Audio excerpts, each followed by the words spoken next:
What's going on YouTube? This is SG1 Sports and you're watching our college football channel. Yesterday I did a video on the top 10 surprise teams. Today it's going to be the top 10 most disappointing teams of the 2023 college football season.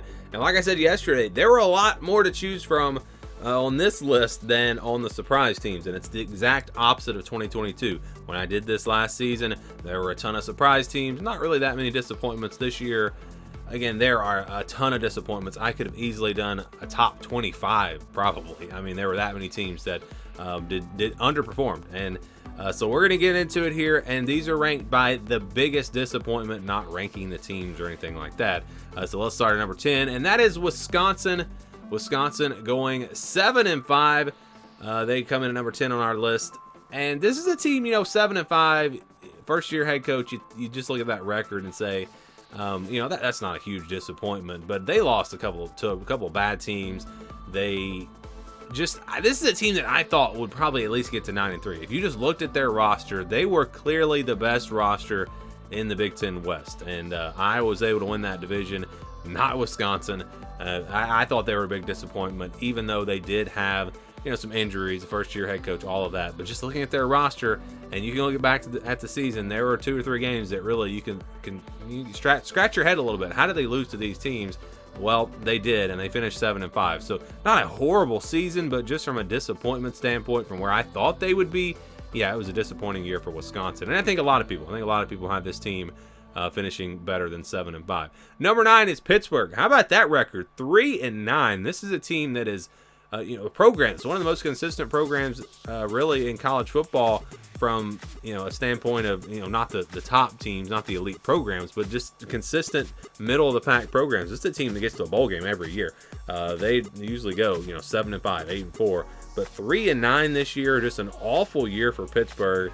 And remember, they even had the big win over Louisville. I mean, it was a weird year for Pittsburgh, and they were absolutely one of the biggest disappointments. They come in at number 9. Number 8 is Minnesota. Just like Pittsburgh, this is a program that had really become consistent.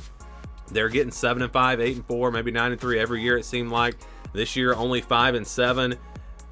This is a team that you look at the 5-7, and you also look at the rest of the Big Ten West, like, the competition wasn't that tough. This is a team that you would absolutely have expected to get at least to a bowl game this year.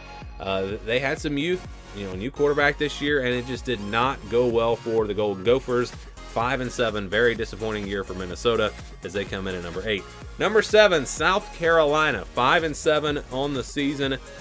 And, I really put them on this video because of the national perception of South Carolina. I personally was very, very close to putting them at 5-7. I bumped them up to 6-6, gave them a win over Clemson at the end of the year when I was doing my predictions. And it's just because there's like a line there. I hate putting teams under 6-6 if I think there's potential that they could have a pretty good year, because I feel like I'm going to look stupid if I didn't pick them to go to a bowl game. So I bumped them up to 6-6, even though my gut feeling really told me with their schedule, this is a team that had a really good chance of going 5-7. So I guess me personally, I wasn't really all that disappointed in where they finished. But still, you look at the years they were coming off of, or you go back to 2022, they had some momentum, and this was a pretty big drop off for them, going just 5-7. Shane Beamer seemed to have some momentum for this program, and now it seems to be gone. And the SEC is just going to get tougher and tougher with Texas and Oklahoma coming in. Missouri on the rise. You look at Hugh Freeze, what he's doing at Auburn. Texas A&M with a new coach that is, proved himself at Duke. So it's going to be tough for South Carolina. They were definitely a disappointment for most people this year, going just 5-7. Number 6 is Baylor. Baylor also 3-9, just like Pittsburgh. And this is a team that some people had as a dark horse in the Big 12. I wasn't that high on them, but I thought they would bounce back. I thought they would at least get to a bowl game. So yeah, a really disappointing year for them at just 3-9.